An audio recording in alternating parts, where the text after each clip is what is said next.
Original.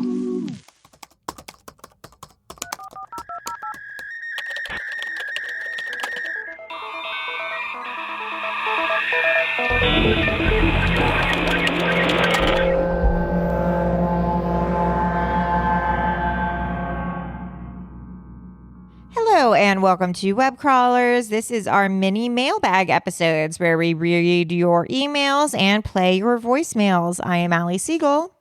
I am Melissa Stettin. And I'm Maria Blasucci, the producer. We have a bunch of voicemails. Should we start with those maybe?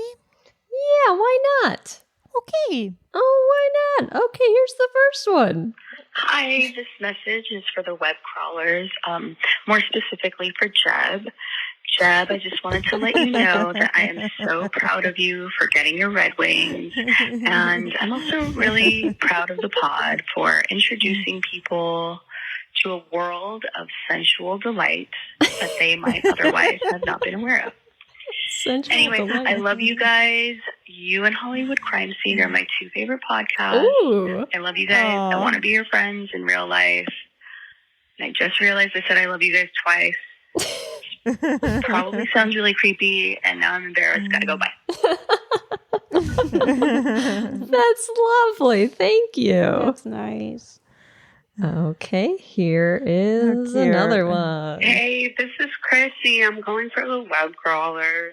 So I have kind of a freaky story that happened to me like a week ago. Ooh. I live in New York, and me and my husband went to Let George Village. It was on Maria's favorite man show, Ghost Adventures with Zach Bagans. So I thought it was bullshit. And we walked through, and there's these little, like, haunted houses, and my husband was too much of a pussy to go in. So I went in one of the dorms by myself, and I looked around, I checked the whole thing, I saw it was empty, so I told him, and he came in after me. And then we started walking around, just looking at all the weird, like, dilapidated stuff all around. And then we both heard a man moan, like, scream out. And, like, I swear, I checked the entire place, and there was nobody there. Nobody was around. So we ran right the fuck out of there. And now I'm pretty sure I believe in Ghost Adventures, which is super embarrassing. Okay, bye. Wow. Oh my God. I love how she says haunted. Haunted who else? Haunted. Okay, here's another one. Hi, this message is for web crawlers. This is Emily. I wrote in the other week about all the crazy connections to crimes in and around Bellingham, Washington. And I wanted to call and say thank you for reading that long-ass email. And also to say hello to Jack, who called in on the Melonheads with mailbag. His story about hearing the murderer at the bakery was crazy, and they just made a dateline on that. If you want to look it up, it's about the murder of Mandy Stavik. Oh. Allie, maybe you can date him. I don't know. I think that you guys would love Bellingham. I actually just found out that in the 70s, a lot of the cemeteries here got way too crowded, and so they basically uprooted some of the bodies and reinterred them into different areas. So there's some spots around town that you see cemeteries that they think some body parts were left on. People are super into hauntings of the really old buildings here, but anyway, love you guys. Bellingham is really creepy, and you would love it. Thank you. Bye. Here's our next one. This is for web crawlers. I'm Sarah from Houston, the kidnapped girl.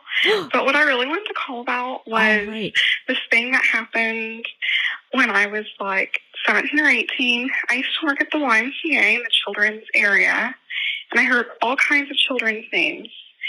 And this mom came in, and she had a little boy and a little girl with her.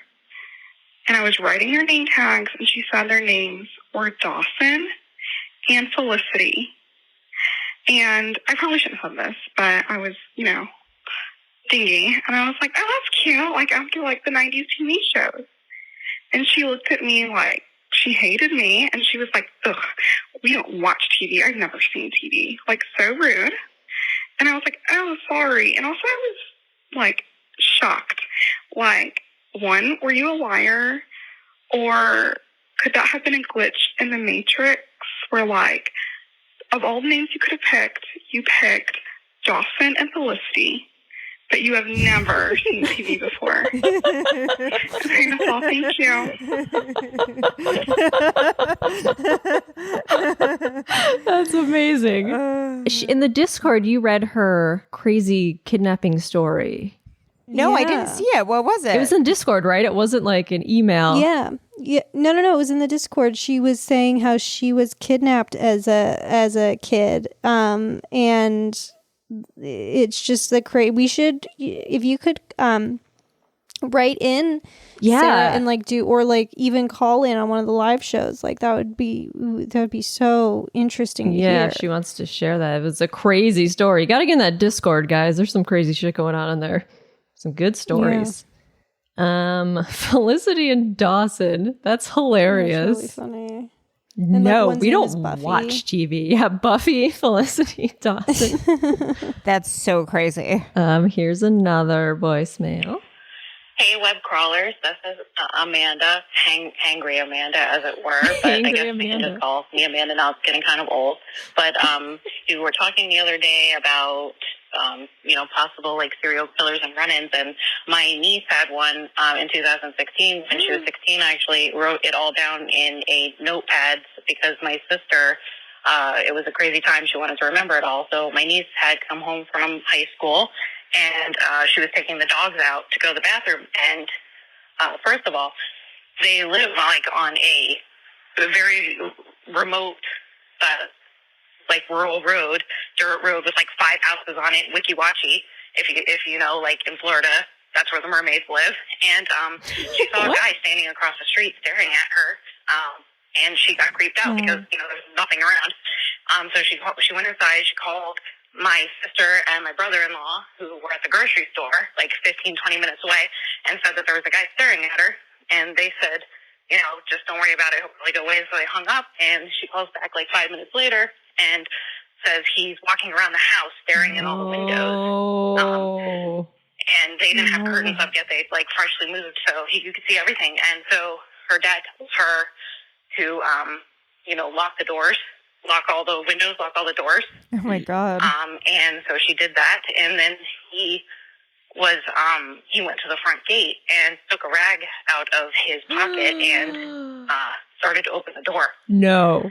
So my sister and my brother-in-law start racing home from the grocery store. They tell her, wait until he's at the front door and then run out the back.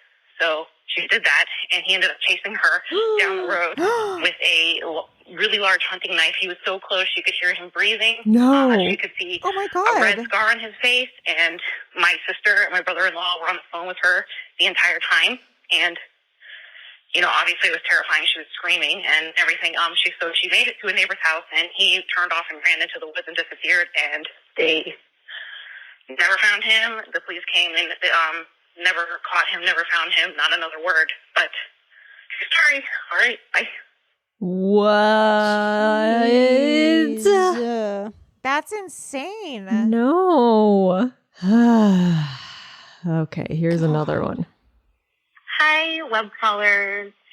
This is Sarah, the one who's getting a master's degree. Hi, Sarah. I just wanted to comment on the flat Earth discussion and sort of what Craig was trying to explain. So I am a former science teacher. I was certified grades 7 through 12. Oh, that wasn't a sustainable lifestyle. But anyways, I just wanted to chime in on why the planets are spheres and why they're round. And it's because of gravity. That's the reason. So when the solar system formed, basically billions of pieces of dust and gas were drawn together because of gravity into clumps. And then the larger clumps came together with the other larger clumps, and they just kept growing larger and larger. And all of these collisions, basically the energy and the force from these collisions caused these clumps to become hot and molten because they just continued to grow bigger and bigger and were molten. The force of gravity grew and grew. So each of these clumps, which were now becoming planets, have a center of gravity where gravity pulls in equally from that center of a sphere. You can think about it. So as it's pulling it in, it's pulling equally, and it becomes the shape of a sphere. And then eventually the planets cooled, and they stayed in that shape. All of the planets, though, are actually, well, maybe 2 or 3 are perfect spheres. Some planets bulge at the center. They actually call it the equatorial bulge. And this is due, and this mainly happens in the gas giants, like Saturn has this the most, I think, because of the centrifugal force. It causes particles to sort of bulge around the center. But anyways, that's just my little science lesson, just like the good old days. That's teaching. Allie, I think you taught too, didn't you? Yeah, I digress. Okay, love you guys. Bye. Bye. Sarah's smart. Thank you. She is smart. We should have her on. Also, like, when she kept saying clumps, like, did you or did you not think of the movie The Klumps? Of course, I was seeing it with a K. Every time she said it, I was seeing it with a K. I was only seeing it with a Clay and the movie The Klumps. How many Klumps movies are there? The Klumps. There's Nutty Professor 2, The Klumps, The Nutty Professor, and I guess The Nutty Professor 2, The Klumps. But is there just The Klumps at all? I think that's Nutty Professor 2, The Klumps. Yeah. And then Norbit's a whole other movie. That's a whole other bag of tricks. That's a whole other universe. That's the Norbit universe. All right, we have one more voicemail.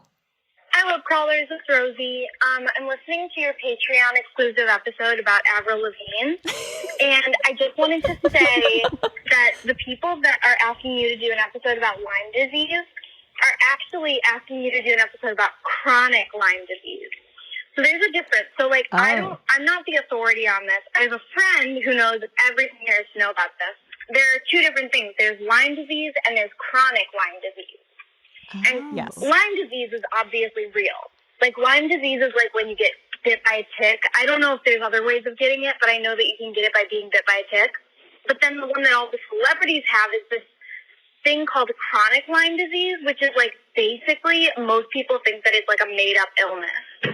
And I don't understand like the symptoms or like what makes it, why they call it chronic Lyme. But I know that it is different. So I would guess that people aren't asking you to do an episode about like the actual disease that is Lyme disease, but they're asking you to do an episode about the phenomenon among celebrities that is chronic Lyme. I think that that's what they mean. Okay, TTYL, have a great week or whatever. Yeah, there's a discussion in the Discord about people like do an episode on Lyme disease, but like all I know about Lyme disease, I know there's like Lyme disease, and then there's people who claim to have chronic Lyme disease, and that there are a lot of treatments for that are a scam. Like the treatments, I feel like are very problematic. That bee lady. Yes, like an I have a girlfriend who has chronic Lyme, and it's like a disaster for her. It's just because it's so hard to get diagnosed because like the symptoms are just all like, I'm super exhausted. Like I always feel sick. Like my muscles are always aching.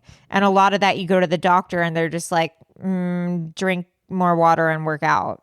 Yeah. There are like steroid treatments and antibiotic. Basically, chronic Lyme is what happens when like you're bit by a tick and you don't figure it out and you don't take the antibiotics within like the 2-week time period. Because if you get bitten by a tick and you immediately take the antibiotics, and like they can cure Lyme. So yeah, it sucks. My friend like it pretty much like suffers all the time. Because all I know is like Yolanda Hadid had it like on the Housewives, and they all thought she was faking it. But then like she said her daughters have it too or something. Because Wikipedia says, while there's general agreement on the optimal treatment for Lyme disease, the existence of chronic Lyme is generally rejected because there's no evidence of its existence. Even among those who believe in it, there's no consensus over its prevalence, symptoms, diagnostic criteria, or treatment. Yeah, I don't know. It's really it's confusing. I think it's one of those things where it's like when it's an invisible illness and like you look fine from the outside, but you're just like, man, I don't feel good. People are like, okay, so it's hard to have like empathy for that kind of stuff, or like it more like it's necessary too. But also I think in terms of like the scam stuff where it's like it's so new that people are kind of throwing like everything in but the kitchen sink at it, where they're like, okay, let's see if cryo makes you feel better. Let's see if bee stings make you feel better. Let's like see if all these like homeopathic treatments make you feel better. And like for some people they might, for some people they might not. And like it's just hard to see at this point, like when something's so new, it's hard to diagnose because like it's similar, I feel like, to a lot of other stuff like chronic fatigue, but also like trauma stored in the body and like depression and like things like that. Or like lupus maybe. So it's like, it's hard to kind of like investigate what it is, or like severe emotional exhaustion. So I don't know. It's just really like pinpointing. And like, I think a lot of it is like diagnosing chronic Lyme is like removing all the other possibilities of what it could be. I didn't know that like if you catch it in time, it's like treatable. Yeah, my grandma got bit by a tick, and she had like the red rings around it, and she found it, and they put her on antibiotics, and she was fine. So like, if you catch it in time, they give you antibiotics. It's totally treatable. Wear socks as in I the said woods, in one guys. of our earlier episodes. Wear tall socks. Yeah, wear pants. I'm a doctor. Yeah, just wear clothing. I don't understand why all these people are just naked all the time in the woods, rolling around in ticks. Like, where do ticks exist? Like, can I get like they're everywhere. I mean, you can get them in walking in the woods. You can just get them. Like, is it in my backyard though? Like, can I get it in LA in my backyard? Sure. Oh my God, really? That's why you got to make sure to put flea and tick stuff on your pets, because your pets can get them and they can bring them into your house. Like a vault. Scary stuff. Scary stuff.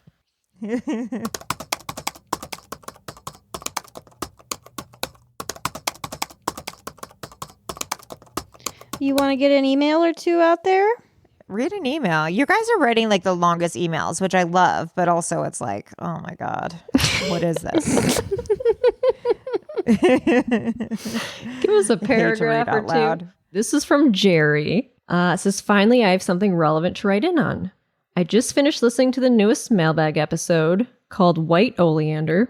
That's what I titled it. Mm-hmm. And I'm so excited that I have an actual reason to call in or write in. First off, I'm also an English teacher and fan of the pod living in South Korea. Yes, Queen. Wow. Wonder how many of us there really are. But I'm writing because Kids for Cash was also mentioned on the show. I'm originally from northeastern Pennsylvania, where it all went down. Kids for Cash wasn't about the foster care system, but was about sending kids to prison for kickbacks. What was the foster kids documentary? Oh, yeah. Because Kids for Cash was about the kids going to the juvenile system, but there was another one. I can't remember what it was called. So the interesting thing I can add is that one of the judges that was convicted for his involvement, Mark Ciavarella, came to speak at an assembly at my high school. Children of the System? Children of the system. Yeah, that was the that was like so sad. Yeah. Mark Ciavarella came to speak at an assembly at my high school during my senior year. He basically threatened us that if you messed up and ended up in front of him, he would send you to prison. Oh my God. He didn't stop there. He then insinuated that you would be raped by a bigger inmate. What? Even back in 2007, I was super uncomfortable, but not that shocked when the scandal broke like a year later. Anyway, love the show. Keep up the great work, Jerry. That's crazy.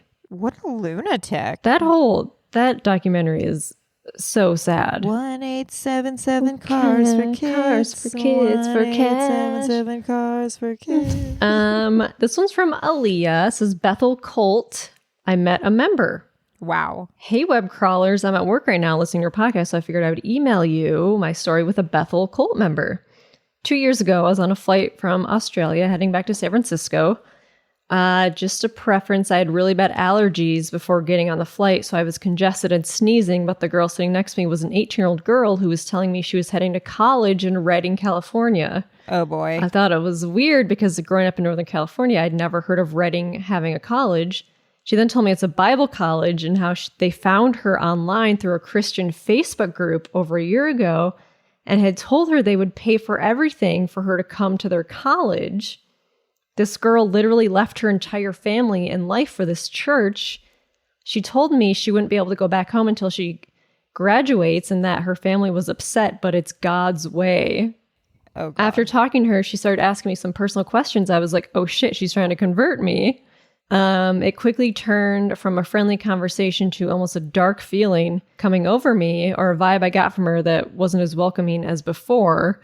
I honestly thought we were just having a nice talk until her tone and demeanor changed, so I started purposely blowing my nose and sneezing to the point where she turned towards the window and fell asleep. When I got back home, I was telling my grandparents about her, and they knew about the Bethel Church because they used to live up there. And they told me how any encounter with the members was never good and very invasive. They even targeted other churches like the one my grandparents went to, and they told them they were going to hell. Stay away from Reading, my ladies.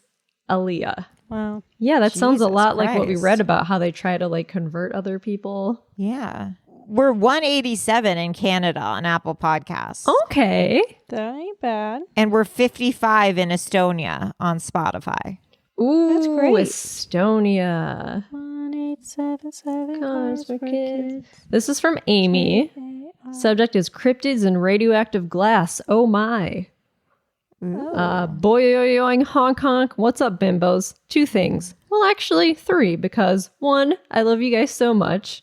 Thank you for making the long days at work go by so quickly and with so many outbursts of laughs and make me look certifiably insane. 2, I've got a fun cryptid that I'm pretty sure you haven't covered. It is the Goatman.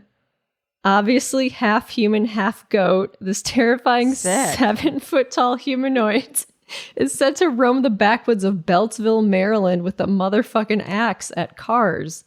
Are we serious with the axe? Absolutely. Why an axe? Not totally sure. But legend has it that he was once a scientist working at the Beltsville Agricultural Research Center and was doing weird mad scientist experiments on goats when it went horribly wrong and backfired into mutation.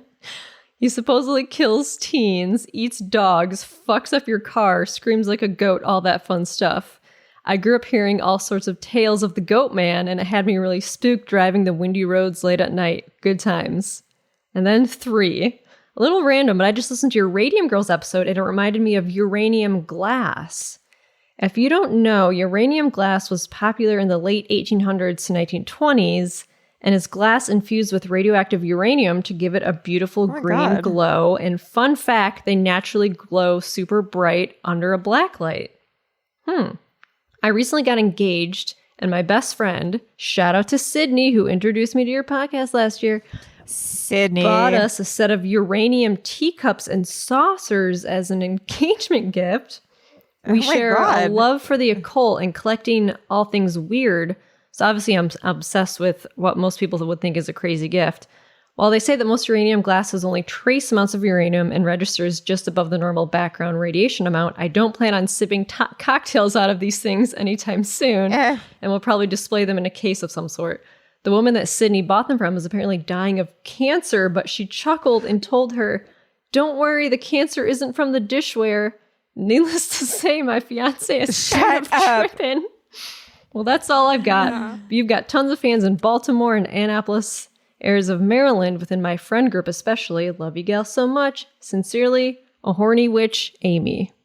Love a horny witch. Wow. A Goatman, uranium teacups. And Allie sent us a picture of the Goatman. Yeah, I texted you a pic. He doesn't look too friendly. he looks really gross, actually. Ew! Does he have like, his like feet are like hooved, like split toes. Yeah, they're goat feet. That's just He's got man legs and goat feet.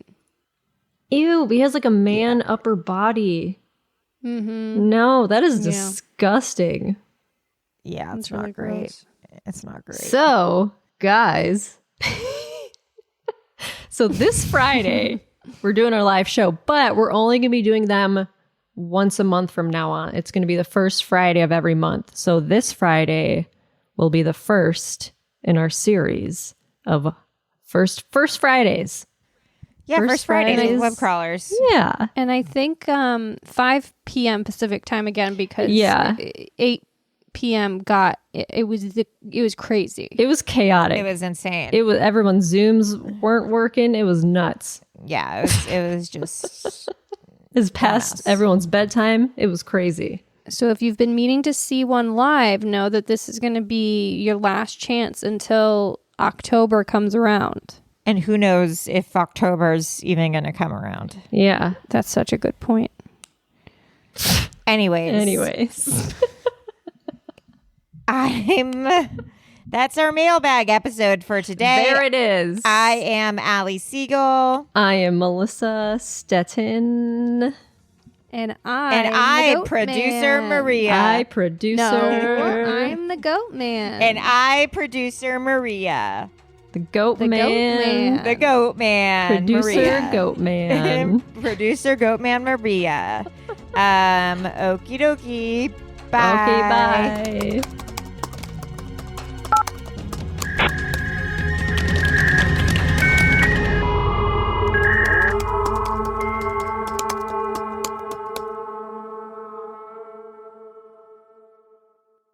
An Erios original.